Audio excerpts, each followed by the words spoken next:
সামলে। এই ডাক্তার নার্সরা কোথায়?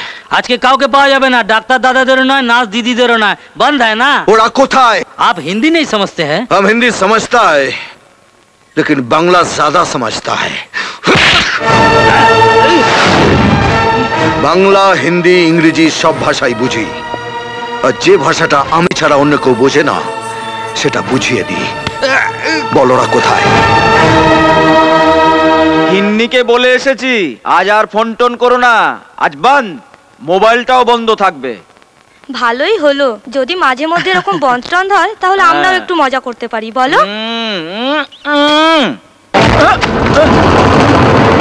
আপনাকে এখানে ঢোকার পারমিশন কে দিয়েছে?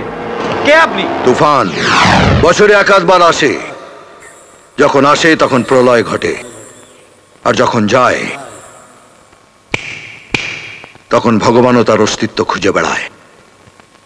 বাইরে পেশেন্ট পড়ে আছে আর আপনারা এখানে বসে লুডো খেলছেন। পেশেন্ট নিয়ে বেরোবার সময় আপনাকে কেউ বলে যায়নি আজকে বন্ধ? রাস্তায় কয়েকজন বলেছিল, তাদের রাস্তায় ফেলে পেঁদিয়েছি। এখানেও একজন বলেছিল, তাকে দেওয়ালে সেঁটে দিয়েছি। আপনারা ভেবে বলুন কি বলবেন, ততক্ষণ আমি জায়গাটা দেখে নিই কোথায় আপনাদের সাঁটাবো। দেখুন, দেখা হয়ে গেছে। আপনাদের সাঁটার জন্য এই দেওয়ালটা ঠিক আছে। হসপিটালটাকে মুদিখানা ভেবে রেখেছেন না? দাদারা ঝান্ডা তুলে বন্ধ রাখলো আর আপনারা ভাই বোনরা মিলে লুডো খেলছেন। পেশেন্টকে আইসিইউতে ভর্তি করতে হবে। যদি বেঁচে যায় তাহলে আপনারা সবাই বেঁচে গেলেন, আর যদি মরে যায় তাহলে আপনাদের সবাইকে আইসিইউতে বন্ধ করে বাইরে থেকে দরজায় সিল করে দেব।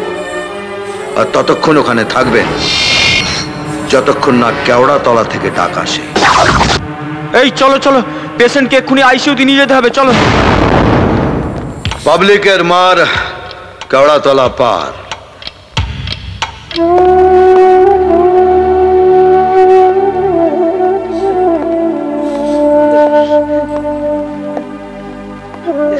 আপনি চিন্তা করবেন না, ওরা জানে আপনার স্বামী সুস্থ না হয়ে উঠলে ওরা সবাই অসুস্থ হয়ে যাবে। বেঁচে থাকো বাবা, তুমি বেঁচে থাকো। ভগবান তোমার মঙ্গল করুন বাবা, ভগবান তোমার মঙ্গল করুন।